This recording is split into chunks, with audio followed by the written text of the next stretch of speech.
Quedé inmóvil cosa de una hora. Mis pensamientos empezaron a disminuir gradualmente, hasta que ya no hablaba conmigo mismo. Tuve entonces una sensación de molestia. Parecía confinada a mi estómago y se agudizaba cuando yo enfrentaba el sitio en cuestión. Me repelía y me sentí impelido a apartarme de él. Empecé a examinar el área con los ojos cruzados y tras caminar un poco llegué a una gran roca plana.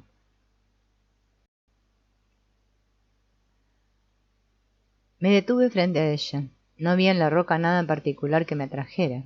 No detecté en ella ningún color ni brillo específico, pero me gustaba. Mi cuerpo se sentía bien. Experimenté una sensación de comodidad física y me tomé asiento un rato. Todo el día vagué por la meseta y las montañas circundantes, sin saber qué hacer ni qué esperar.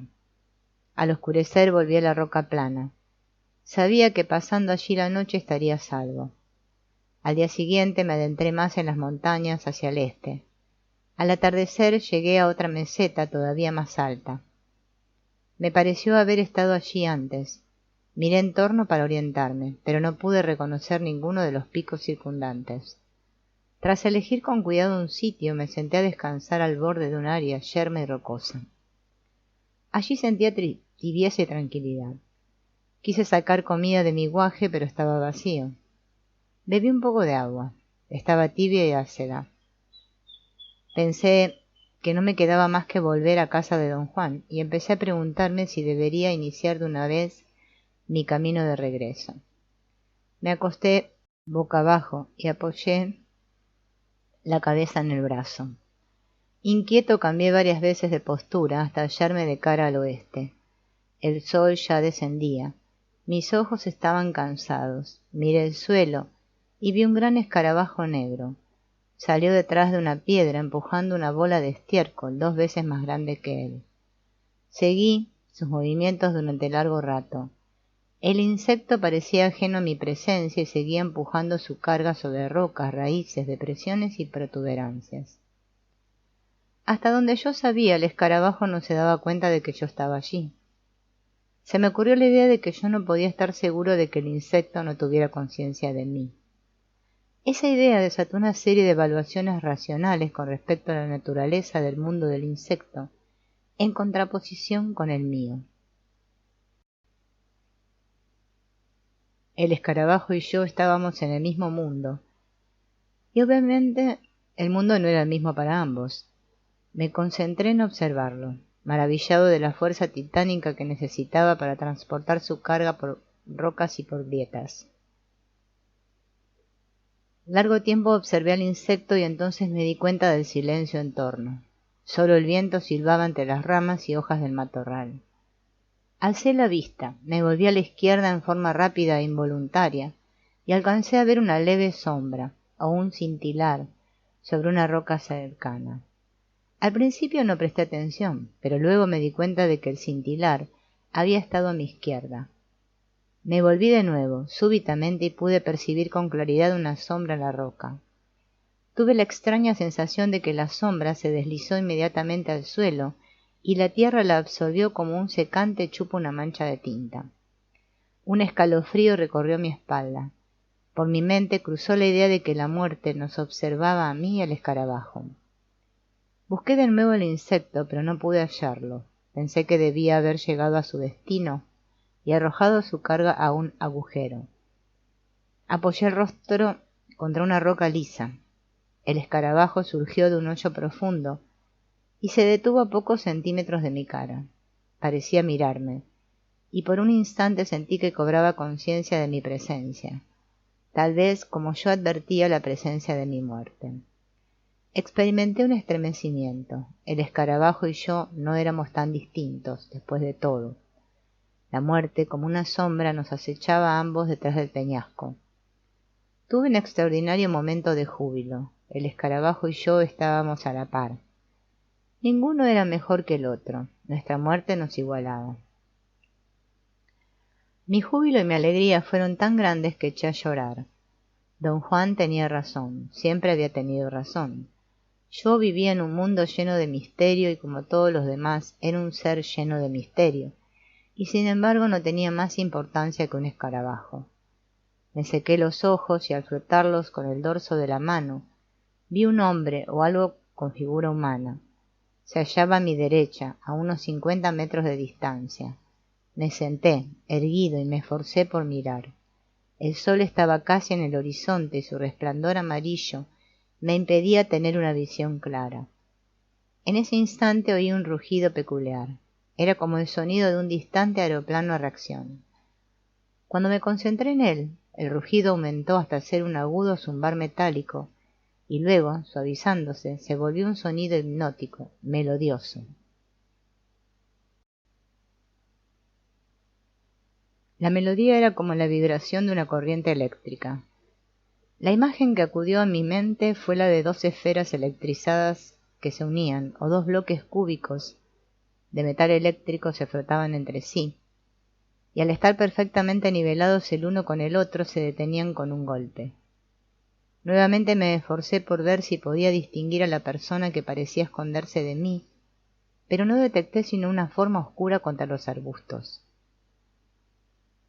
Puse las manos sobre los ojos formando una visera. En ese instante cambió el brillo del sol, y advertí que sólo veía una ilusión óptica, un juego de sombras y follaje. Aparté los ojos y vi un coyote que cruzaba el campo en trote calmoso. Estaba cerca del sitio donde yo creía haber visto al hombre. Recorrió unos 50 metros en dirección sur y luego se detuvo, dio la vuelta y empezó a caminar hacia mí. Di unos gritos para asustarlo, pero siguió acercándose. Tuve un momento de aprehensión. Pensé que tal vez estaba rabioso, y hasta se me ocurrió juntar piedras para defenderme en caso de un ataque. Cuando el animal estuvo a 3 o 4 metros de distancia, noté que no se hallaba agitado en forma alguna. Al contrario, parecía tranquilo y sin temores. Amainó su paso, deteniéndose a 1 metro o 1,5 metros de mí. Nos miramos, y el coyote se acercó más aún. Sus ojos pardos eran amistosos y límpidos. Me senté en las rocas y el coyote se detuvo, casi tocándome. Yo estaba atónito. Jamás había visto tan de cerca a un coyote salvaje, y lo único que se me ocurrió entonces fue hablarle. Lo hice como si hablara con un perro amistoso, y entonces me pareció que el coyote me respondía. Tuve una absoluta certeza de que había dicho algo. Me sentí confuso, pero no hubo tiempo de ponderar mis sentimientos, porque el coyote volvió a hablar. No era que el animal pronunciase palabras como las que suelo escuchar en voces humanas, más bien yo sentía que estaba hablando. Pero no era tampoco la sensación que uno tiene cuando una mascota parece comunicarse con su amo. El coyote en verdad decía algo, transmitía un pensamiento y esa comunicación se producía a través de algo muy similar a una frase. Yo había dicho, ¿cómo estás, coyotito? Y creí oír que el animal respondía, muy bien, ¿y tú? Luego el coyote repitió la frase y yo me levanté de un salto. El animal no hizo un solo movimiento. Ni siquiera lo alarmó mi repentino brinco. Sus ojos seguían claros y amigables. Se echó y ladeando la cabeza preguntó, ¿por qué tienes miedo? Me senté frente a él y llevé a cabo la conversación más extraña que jamás había tenido. Finalmente me preguntó qué hacía yo allí y le dije que había venido a parar el mundo. El coyote dijo, ¡qué bueno! Y entonces me di cuenta de que era un coyote bilingüe. Los sustantivos y verbos de su frase eran en inglés, pero las conjunciones y exclamaciones eran en español. Cruzó por mi mente la idea de que me hallaba en presencia de un coyote chicano. Eché a reír ante lo absurdo de todo eso, y reí tanto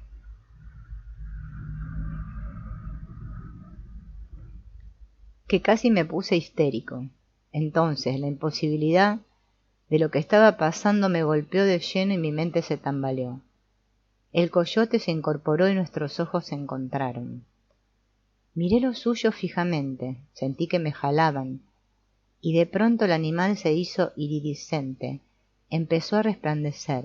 Era como si mi mente reprodujese la memoria de otro suceso que había tenido lugar 10 años antes, cuando bajo la influencia del peyote presencié la metamorfosis de un perro común en un inolvidable ser de iridiscencia.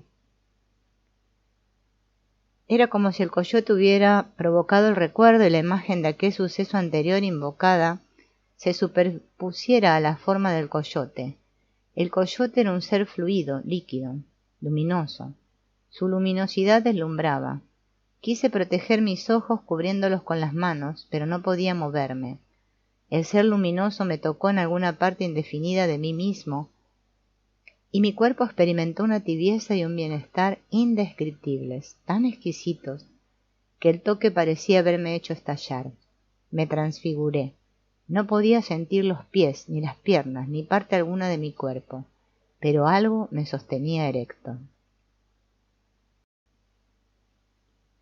No tengo idea de cuánto tiempo permanecí en esa posición. Mientras tanto, el coyote luminoso y el monte donde me hallaba se disolvieron. No había ideas ni sentimientos, todo se había desconectado y yo flotaba libremente. De súbito sentí que mi cuerpo era golpeado y luego envuelto por algo que me encendía. Tomé conciencia entonces de que el sol brillaba sobre mí. Yo distinguía vagamente una cordillera distante hacia el occidente. El sol casi se ocultaba en el horizonte. Yo lo miraba de frente y entonces vi las líneas del mundo. Percibí en verdad una extraordinaria profusión de líneas blancas, fluorescentes, que se entrecruzaban en todo mi alrededor. Por un momento pensé que tal vez se trataba del sol refractado por mis pestañas. Parpadeé y volví a mirar.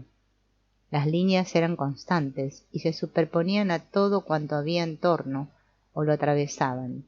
Me di vuelta y examiné un mundo insólitamente nuevo. Las líneas eran visibles y constantes, aunque yo no diera la cara al sol. Me quedé allí en estado de éxtasis durante lo que pareció un tiempo interminable. Todo debe haber durado solo unos minutos, acaso únicamente el tiempo que el sol brilló antes de llegar al horizonte, pero para mí fue la eternidad. Sentía que algo tibio y confortante brotaba del mundo y de mi propio cuerpo. Supe haber descubierto un secreto. Era tan sencillo. Experimentaba un torrente desconocido de sentimientos. Nunca en toda mi vida había tenido tal euforia divina, tal paz, tan amplio alcance, y sin embargo no me era posible traducir el secreto a palabras, ni siquiera a pensamientos, pero mi cuerpo lo conocía. Luego me dormí o me desmayé. Cuando volví a cobrar conciencia de mí, yacía sobre las rocas. Me puse de pie. El mundo era como yo siempre lo había visto. Estaba oscureciendo y automáticamente inicié el regreso hacia mi coche. Don Juan estaba solo en la casa cuando llegué a la mañana siguiente. Le pregunté por don Genaro y dijo que andaba por allí, haciendo un mandado. Inmediatamente empecé a narrarle las extraordinarias experiencias que tuve. Escuchó con obvio interés. Sencillamente has parado el mundo, comentó cuando hube terminado mi recuento. Quedamos un rato en silencio y luego don Juan dijo que yo debía dar las gracias a don Genaro por ayudarme. Parecía inusitadamente contento conmigo. Me palmeó la espalda repetidas veces chasqueando la lengua. Pero es inconcebible que un coyote hable, dije. Eso no fue hablar, repuso don Juan. ¿Qué era entonces? Tu cuerpo entendió por primera vez, pero fallaste de reconocer que por principio de cuentas no era un coyote y que ciertamente no hablaba como hablábamos tú y yo. Pero el coyote de veras hablaba, don Juan. Mira quién es ahora el que dice idioteces. Después de tantos años de aprendizaje deberías tener más conocimiento. Ayer paraste el mundo y a lo mejor hasta viste. Un ser mágico te dijo algo y tu cuerpo fue capaz de entenderlo porque el mundo se había derrumbado. El mundo era como es hoy, don Juan. No, hoy los coyotes no te dicen nada, ni puedes ver las líneas del mundo. Ayer hiciste todo eso simplemente porque algo se paró dentro de ti. ¿Qué cosa fue? Lo que se paró ayer dentro de ti fue lo que la gente te ha estado diciendo que es el mundo.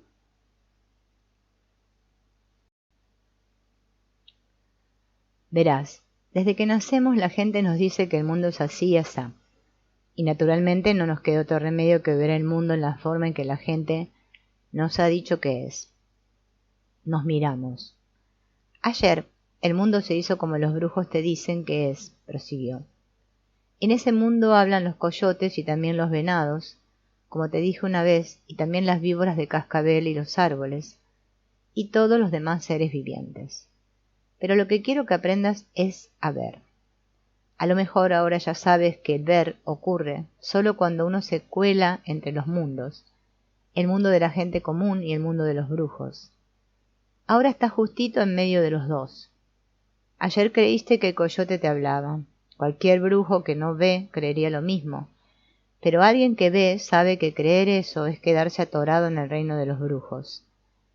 De la misma manera, no creer que los coyotes hablan es estar atorado en el reino de la gente común.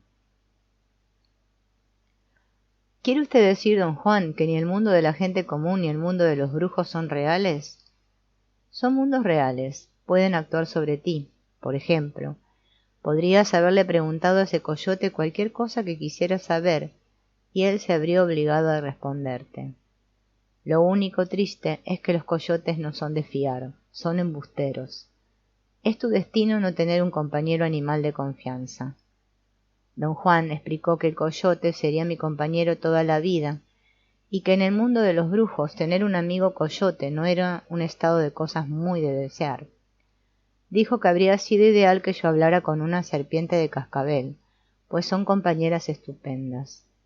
Yo en tu lugar, añadió, jamás me fiaría de un coyote, pero tú eres distinto y a lo mejor hasta te haces brujo coyote. ¿Qué es un brujo coyote? Uno que saca muchas cosas de sus hermanos coyotes. Quise seguir haciendo preguntas, pero me detuvo con un gesto. Has visto las líneas del mundo, me dijo. Has visto un ser luminoso. Ya casi estás listo para encontrarte con el aliado. Por supuesto, sabes que el hombre a quien viste en el matorral era el aliado. Oíste su rugido como el sonar de un avión de chorro. Te estará esperando a la orilla de un llano al que yo mismo te llevaré. Guardamos silencio largo rato. Don Juan tenía las manos entrelazadas por encima del estómago. Sus pulgares se movían casi imperceptiblemente. También Genaro tendrá que ir con nosotros a ese valle, dijo de pronto. Es el que te ha ayudado a parar el mundo. Don Juan me miró con ojos penetrantes. Voy a decirte una cosa más, dijo, y rió. Ya realmente no importa. El otro día Genaro nunca movió tu carro del mundo de la gente común. Nada más te forzó a mirar el mundo como los brujos, y tu coche no estaba en ese mundo. Genaro quiso ablandar tu certeza. Sus payasadas hablaron a tu cuerpo acerca de lo absurdo, que es tratar de entenderlo todo. Y cuando voló su papalote, casi viste. Hallaste tu coche y estabas en los dos mundos. La razón de que casi se nos reventaran las tripas de tanto reír fue que tú de veras pensabas que nos estabas trayendo de donde creíste hallar tu coche. Pero, ¿cómo me forzó a ver el mundo como los brujos? Yo estaba con él, los dos conocemos ese mundo. Ya conociéndolo, lo único que se necesita para producirlo es usar ese otro anillo de poder que te he dicho que los brujos tienen. Genaro puede hacerlo con la misma facilidad con la que mueve los dedos. Te tuvo ocupado volteando piedras para distraer tus pensamientos y permitir que tu cuerpo viera. Le dije que los sucesos de los 3 últimos días habían causado algún daño irreparable a mi idea del mundo. Dije que durante los 10 años que llevaba de verlo jamás había experimentado una sacudida tal, ni siquiera las veces que ingerí plantas psicotrópicas. Las plantas de poder son solo una ayuda, dijo don Juan. Lo de verdad es cuando el cuerpo se da cuenta de que puede ver. Solo entonces somos capaces de saber que el mundo que contemplamos cada día no es nada, más que una descripción. Mi intención ha sido mostrarte eso. Desgraciadamente te queda muy poco tiempo antes de que el aliado te salga al paso. ¿Tiene que salirme al paso? No hay manera de evitarlo. Para ver hay que aprender la forma en que los brujos miran el mundo. Por eso hay que llamar al aliado, y una vez que se le llama, viene. ¿No podría usted enseñarme a ver sin llamar al aliado? No. Para ver hay que aprender a mirar el mundo en alguna otra forma, y la única otra forma que conozco es la del brujo.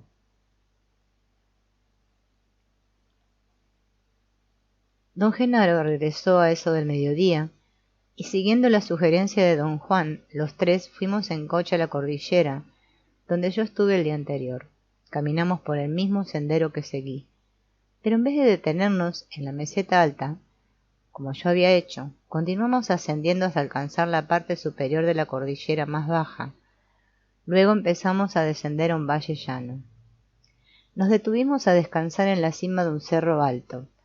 Don Genaro eligió el lugar. Automáticamente me senté, como siempre he hecho en compañía de ambos, con don Juan a mi derecha y don Genaro a mi izquierda formando un triángulo. El chaparral desértico había adquirido un exquisito lustre húmedo. Se veía verde brillante tras una corta lluvia de primavera. Genaro te va a contar algo, me dijo don Juan de repente. Te va a contar la historia de su primer encuentro con su aliado. ¿No es cierto, Genaro? Había un matiz de ruego en la voz de don Juan. Don Genaro me miró y contrajo los labios hasta que su boca parecía un agujero redondo. Dobló la lengua contra el paladar y empezó a abrir y cerrar la boca como si tuviera espasmos. Don Juan lo miró y rió con fuerza. Yo no sabía cómo tomar aquello. ¿Qué está haciendo?, pregunté a don Juan. Es una gallina, dijo él. ¿Una gallina? Mira, mira su boca. Ese es el culo de la gallina y está a punto de poner un huevo. Los espasmos de don Genaro parecieron aumentar. Tenía en los ojos una expresión rara de locura. Su boca se abrió como si los espasmos dilataran el agujero redondo. Produjo con la garganta una especie de graznido. Dobló los brazos sobre el pecho con las manos hacia adentro y luego sin ninguna ceremonia escupió. Carajo, no era un huevo, era un pollo, dijo con expresión preocupada. La postura de su cuerpo y la cara que tenía eran tan ridículas que no pude menos que reír. Ahora que Genaro casi puso un huevo, a lo mejor te cuenta su primer encuentro con su aliado, dijo don Juan. A lo mejor, dijo don Genaro. Le supliqué que me lo contara. Don Genaro se puso de pie, estiró los brazos y la espalda, sus huesos crujieron. Luego volvió a sentarse. Era yo joven cuando me enfrenté por primera vez con mi aliado, dijo al fin. Recuerdo que fue en las primeras horas de la tarde. Yo había estado en el campo desde el amanecer e iba de vuelta a mi casa. De repente, el aliado salió y se interpuso en mi camino. Me había estado esperando detrás de una masa y me invitaba a luchar. Yo iba a salir corriendo, pero me vino la idea de que yo era lo bastante fuerte para enfrentarme con él. De todos modos tuve miedo, un escalofrío me subió por la espalda y mi cuello se puso tieso como tabla. A propósito, esa es siempre la señal de que uno está listo. Digo, cuando el cuello se pone duro. Se abrió la camisa y me enseñó su espalda. Tensó los músculos de su cuello, brazos y espalda. Noté la excelencia de su musculatura. Era como si el recuerdo del encuentro hubiese activado cada músculo en su torso. En tal situación, prosiguió, siempre hay que cerrar la boca. Se volvió a don Juan y dijo, ¿no es cierto? Sí, dijo don Juan. El choque que uno recibe al agarrar a un aliado es tan grande que uno podría arrancarse la lengua de una mordida o romperse los dientes. El cuerpo debe estar recto y bien plantado, y los pies deben agarrar el suelo. Don Genaro se levantó y me enseñó la posición correcta. El cuerpo ligeramente doblado en las rodillas, los brazos colgando a los lados, con los dedos curvados suavemente. Permaneció en esa postura un instante, y cuando creí que se sentaría, se lanzó de súbito hacia adelante en un salto estupendo, como si tuviera resortes en los talones.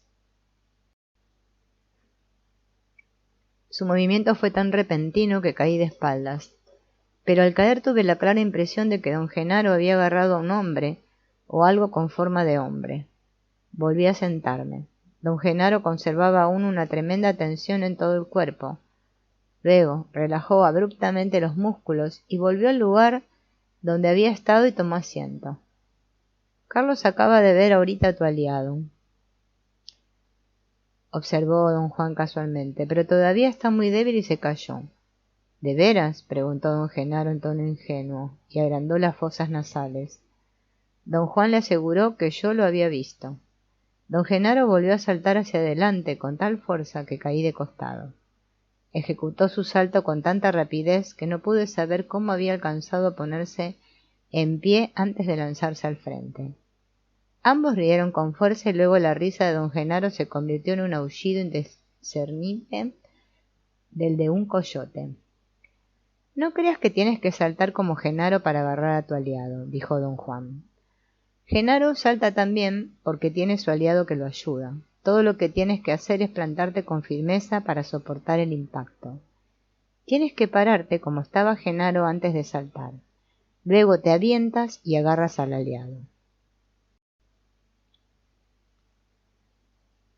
«Primero tiene que besar su escapulario», intervino don Genaro. Don Juan, con severidad fingida, dijo que yo no llevaba escapularios. «¿Y sus cuadernos?», insistió don Genaro. «Tiene que hacer algo con sus cuadernos, ponerlos en alguna parte antes de brincar. O a lo mejor los usa para pegarle al aliado». «Carajo», dijo don Juan con sorpresa aparentemente genuina. «Nunca se me había ocurrido. Apuesto que será la primera vez que alguien derriba a un aliado a cuadernazos».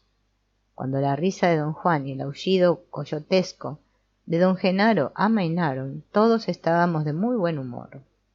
«¿Qué pasó cuando agarró usted a su aliado, don Genaro?», le pregunté. «Fue una gran sacudida», dijo don Genaro. Parecía haber estado ordenando sus pensamientos. «Nunca imaginé que sería así», prosiguió. «Fue algo como nada que yo pueda decir. Después que lo agarré empezamos a dar vueltas. El aliado me hizo dar vueltas, pero yo no lo solté. Giramos por el aire tan rápido y tan fuerte que yo ya no veía nada. Todo era como una nube. Dimos vueltas y vueltas y más vueltas. De repente sentí que estaba parado otra vez en el suelo. Me miré. El aliado no me había matado. Yo estaba entero. Era yo mismo. Supe entonces que había triunfado. Por fin tenía un aliado. Me puse a saltar de alegría. ¡Qué sensación aquella! Luego miré alrededor para averiguar dónde estaba. No conocía por ahí. Pensé que el aliado debía haberme llevado por los aires para tirarme en algún sitio, muy lejos del lugar donde empezamos a dar vueltas. Me orienté. Pensaba que mi casa debía quedar hacia el este, así que empecé a caminar en esa dirección. Todavía era temprano. El encuentro con el aliado no llevó mucho tiempo. Al rato encontré un caminito y entonces vi un grupo de hombres y mujeres que venían hacia mí. Eran indios, me parecieron mazatecos. Me rodearon y preguntaron a dónde iba. «Voy a mi casa en Ixtlán», les dije. «¿Andás perdido?», preguntaron. «Sí», dije. «¿Por qué?». «Porque Ixtlán no queda para allá, Ixtlán está para el otro lado. Nosotros vamos allí», dijo otro. «Vente con nosotros», dijeron todos, «tenemos comida». Don Genaro dejó de hablar y me miró como si esperara una pregunta. «Bueno, ¿qué pasó?», pregunté. «¿Se fue usted con ellos?». «No», dijo, «porque no eran reales. Lo supe de inmediato apenas se me acercaron. Había en sus voces, en su amabilidad, algo que los delataba, sobre todo cuando me pedían ir con ellos. Eché a correr, me llamaron y me rogaron que volviera. Las súplicas me perseguían, pero yo seguí corriendo». «¿Quiénes eran?», pregunté. «Personas», dijo don Genaro, «solo que no eran reales». «Eran como apariciones», explicó don Juan, «como fantasmas». Después de caminar un rato, prosiguió don Genaro, cobré más confianza. Supe que Ixtlán quedaba en la dirección que yo llevaba. Y entonces vi dos hombres que venían hacia mí por el camino. También parecían mazatecos. Tenían un burro cargado de leña. Pasaron junto a mí y murmuraron: «Buenas tardes». «Buenas tardes», dije, y seguí de frente. No me hicieron caso y continuaron su camino. Disminuí el paso y como si tal cosa me volví a mirarlos. Ellos se alejaban sin preocuparse por mí, parecían reales. Corrí tras ellos gritando: «¡Esperen, esperen!». Detuvieron al burro y se pararon uno a cada lado del animal, como protegiendo la carga. «Estoy perdido en estas montañas», les dije. «¿Para dónde queda Ixtlán?». Señalaron en la dirección en que iban. «Está usted muy lejos», me dijo uno. «Queda al otro lado de esas montañas. Tardará usted 4 o 5 días en llegar». Luego dieron la vuelta y siguieron andando. Sentí que eran indios de verdad y les rogué que me dejaran ir con ellos. Caminamos juntos un rato y luego uno de ellos sacó su bastimento y me ofreció de comer. Yo me quedé quieto. Había algo muy extraño en la forma en que me ofrecía su comida. Mi cuerpo se asustó, de modo que me eché para atrás y corrí. Los dos me dijeron que moriría en las montañas si no iba con ellos, y trataron de convencerme para que volviera. También sus ruegos eran muy extraños, pero yo corrí de ellos con toda mi fuerza. Seguí andando. Supe entonces que iba bien para Ixtlán, y que esos fantasmas trataban de apartarme de mi camino. Encontré otros 8. Deben haber conocido que mi decisión era inflexible. Se pararon junto al camino y me miraron con ojos implorantes. La mayoría no dijo una sola palabra, pero las mujeres eran más audaces y me rogaban. Algunas me enseñaban comida y otras cosas que se suponía estaban vendiendo, como inocentes vendedoras al lado del camino. No me detuve ni las miré. Ya era muy tarde cuando llegué a un valle que me pareció reconocer. Algo tenía de familiar. Pensé que había estado antes allí, pero en tal caso me hallaba en realidad al sur de Ixtlán. Empecé a buscar puntos de referencia para orientarme debidamente y corregir mi ruta, cuando vi a un niño indio que cuidaba unas cabras. Tenía unos 7 años y vestía como yo había vestido a su edad. De hecho, me recordaba a mí mismo, cuando pastoreaba las cabras de mi padre. Lo observé un tiempo. El niño hablaba solo, igual que yo entonces, y hablaba con sus cabras. Pero lo que yo sabía de cuidar cabras, el muchacho era de veras bueno para eso. Era cabal y cuidadoso. No mimaba a sus cabras, pero tampoco era cruel con ellas. Decidí llamarlo. Cuando le hablé en voz alta, se paró de un salto y corrió a un repecho y me espió escondido detrás de unas rocas. Parecía dispuesto a correr por su vida. Me cayó bien. Parecía tener miedo y sin embargo halló tiempo para pastorear las cabras y quitarlas de mi vista.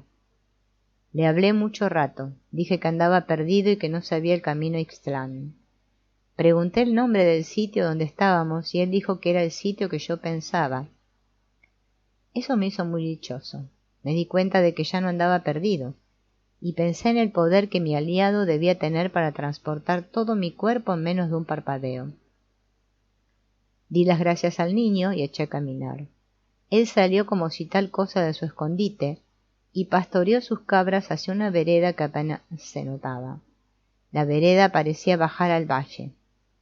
Llamé al niño y no corrió. Caminé hacia él y cuando me acerqué demasiado, saltó al matorral. Lo felicité por su cautela y empecé a hacerle preguntas. ¿Para dónde va esta vereda? Para abajo, dijo él. ¿Dónde vives? Allá abajo. ¿Hay muchas casas allá abajo? No, nada más una. ¿Y dónde están las otras casas? El niño apuntó para el otro lado del valle con indiferencia, como hacen los niños de su edad. Luego empezó a bajar la vereda con sus cabras. Espera, le dije, estoy muy cansado y tengo mucha hambre. Llévame con tus papás. No tengo papás, dijo el niño, y eso me sacudió. No sé por qué, pero su voz me hizo titubear. El niño, notando mis dudas, se paró y volteó hacia mí. No hay nadie en mi casa, dijo. Mi tío se fue y su mujer anda en los campos. Hay bastante comida. Ven conmigo. Casi me puse triste.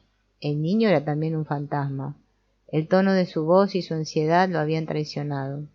Los fantasmas estaban dispuestos a capturarme.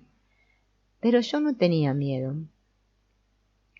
Seguía atraído por el encuentro con el aliado.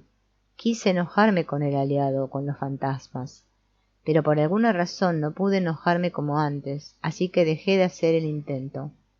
Luego quise entristecerme, porque el niñito me había caído bien, pero no pude, así que también dejé eso en paz. De pronto me di cuenta que tenía un aliado y nada podían hacerme los fantasmas. Seguí al muchacho por la vereda. Otros fantasmas salieron veloces y trataron de hacerme caer a los precipicios. pero mi voluntad era más fuerte que ellos. Deben haberlo sentido, porque dejaron de molestar. Después de un rato nada más se quedaban parados junto a mi camino.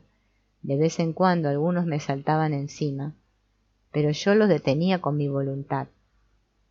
Y luego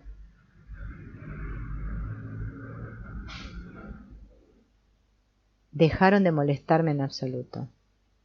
Don Genaro calló largo rato. Don Juan me miró. —¿Qué ocurrió después de eso, don Genaro? —pregunté. Seguí caminando. Al parecer había terminado su relato y no había nada que deseara añadir. Le pregunté por qué el hecho de que le ofrecieran comida era indicativo de su condición de fantasmas. No contestó. Inquirí más a fondo y quise saber si entre los mazatecos era costumbre negar la comida o preocuparse mucho por asuntos alimenticios. Dijo que el tono de las voces, la ansiedad por llevárselo consigo y la manera en que los fantasmas hablaban de comida eran las indicaciones y que él supo eso porque su aliado lo ayudaba. Afirmó que, por sí solo, jamás habría notado esas peculiaridades. —¿Eran aliados esos fantasmas, don Genaro? —pregunté. —No, eran gente. —Gente. Pero usted dijo que eran fantasmas. Dije que ya no eran reales. Después de mi encuentro con el aliado, ya nada fue real. —¿Cuál fue el resultado final de aquella experiencia, don Genaro? —le pregunté. —¿Resultado final? Digo, ¿cómo y cuándo llegó usted por fin a Ixtlán? Ambos se echaron a reír al mismo tiempo. —Con que ese es para ti el resultado final —dijo don Juan—. Digamos entonces que no hubo ningún resultado final en el viaje de Genaro. Nunca habrá ningún resultado final. Genaro va todavía camino a Ixtlán. Don Genaro me miró con ojos penetrantes y luego volvió la cabeza para observar la distancia hacia el sur. —Nunca llegaré a Ixtlán —dijo. Su voz era firme pero suave. Pero en mis sentimientos pienso a veces que estoy a un solo paso de llegar, pero nunca llegaré. En mi viaje ni siquiera encuentro los sitios que conocía. Nada es ya lo mismo. Don Juan y don Genaro se miraron. Había algo muy triste en sus ojos. En mi viaje a Ixtlán solo encuentro viejos fantasmas. Viajeros. No entendía a qué se refería.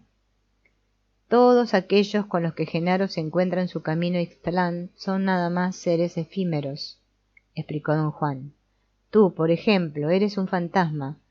Tus sentimientos y tu ansiedad son los de la gente. Por eso dice que solo se encuentra viajeros fantasmas en su viaje a Ixtlán. De pronto me di cuenta de que el viaje de don Genaro era una metáfora. Entonces su viaje a Ixtlán no es real, dije. Es real, dijo don Genaro. Los viajeros no son reales. Señaló don Juan con un movimiento de cabeza y dijo enfáticamente. Este es el único que es real. El mundo es real solo cuando estoy con este. Don Juan sonrió.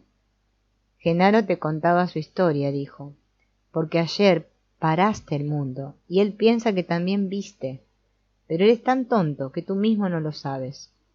Yo le digo que eres un ser muy raro y que tarde o temprano verás. De cualquier modo, en tu próximo encuentro con el aliado, si acaso llega, tendrás que luchar con él y domarlo. Si sobrevives al choque, de lo cual estoy seguro, pues eres fuerte, y has estado viviendo como guerrero, te encontrarás vivo en una tierra desconocida. Entonces, como es natural para todos nosotros, lo primero que querrás hacer es volver a Los Ángeles. Pero no hay modo de volver a Los Ángeles. Lo que dejaste allí está perdido para siempre. Para entonces, claro, serás brujo, pero eso no ayuda. En un momento así, lo importante para nosotros es el hecho de que todo cuanto amamos, odiamos o deseamos ha quedado atrás. Pero los sentimientos del hombre no mueren ni cambian, y el brujo inicia su camino a casa sabiendo que nunca llegará, sabiendo que ningún poder sobre la tierra, así sea su misma muerte, lo conducirá al sitio, las cosas, la gente que amaba. Eso es lo que Genaro te dijo. La explicación de don Juan fue como un catalizador. El pleno impacto de la historia de don Genaro me golpeó súbitamente cuando empecé a relacionar el relato con mi propia vida.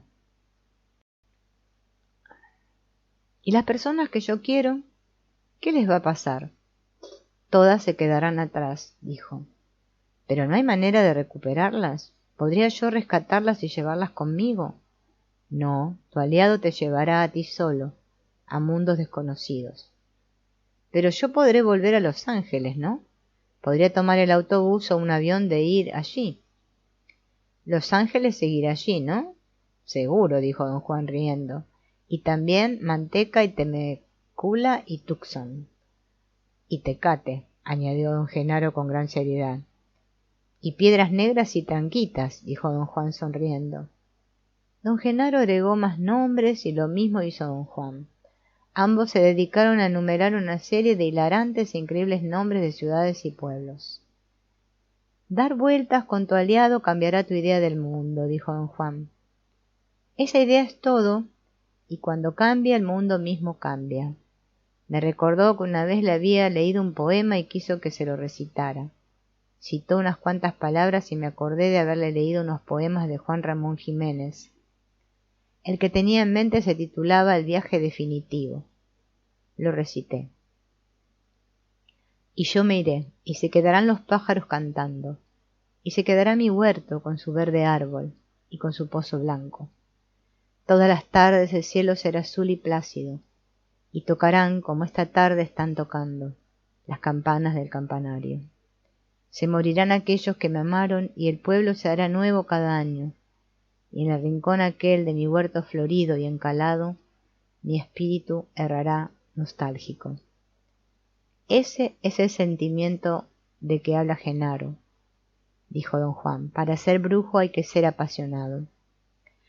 Un hombre apasionado tiene posesiones en la tierra y cosas que le son queridas, aunque sea nada más que el camino por donde anda. Lo que Genaro te dijo en su historia es precisamente eso. Genaro dejó su pasión en Ixtlán, su casa, su gente, todas las cosas que le importaban, y ahora vaga al acaso por aquí y allá, cargando sus sentimientos y a veces, como dice, está a punto de llegar a Ixtlán. Todos nosotros tenemos eso en común. Para Genaro es Ixtlán, para ti será Los Ángeles. Para mí, no quise que don Juan me hablara de sí mismo. Hizo una pausa como si hubiera leído mi pensamiento. Genaro suspiró y parafraseó los primeros versos del poema. Me fui, y se quedaron los pájaros cantando. Durante un instante sentí que una oleada de zozobra y soledad indescriptible nos envolvía a los tres. Miré a don Genaro y supe que, siendo un hombre apasionado, debió haber tenido tantos lazos del corazón, tantas cosas que le importaban, que sin embargo dejó atrás. Tuve la clara sensación de que en ese momento la fuerza de su recuerdo iba a precipitarse en talud, y que don Genaro estaba al filo del llanto. Aparté con premura los ojos. La pasión de don Genaro, su soledad suprema, me hacían llorar. Miré a don Juan. Él me observaba. Solo como guerrero se puede sobrevivir en el camino del conocimiento, dijo. Porque el arte del guerrero es equilibrar el terror de ser hombre con el prodigio de ser hombre. Contemplé a los dos, uno por uno. Sus ojos eran claros y apacibles. Habían invocado una oleada de nostalgia avasalladora, y cuando parecían a punto de estallar en apasionadas lágrimas, contuvieron la marea. Creo que por un instante vi la soledad humana como una ola gigantesca congelada frente a mí, detenida por el muro invisible de una metáfora. Mi tristeza era tanta que me sentí eufórico. Abracé a los dos. Don Genaro sonrió y se puso en pie. Don Juan también se levantó y colocó suavemente la mano en mi hombro. Vamos a dejarte aquí, dijo. Haz lo que te parezca correcto. El aliado te estará esperando al borde de aquel llano. Señaló un valle oscuro en la distancia. Si todavía no sientes que sea tu hora, no vayas. Nada se gana forzando las cosas. Si quieres sobrevivir, debes ser claro como el cristal y estar mortalmente seguro de ti mismo. Don Juan se alejó sin mirarme, pero don Genaro se volvió un par de veces y con un guiño y un movimiento de cabeza me instó a avanzar. Los miré hasta que desaparecieron en la distancia y luego fui a mi coche y me marché. Sabía que aún no había llegado mi hora.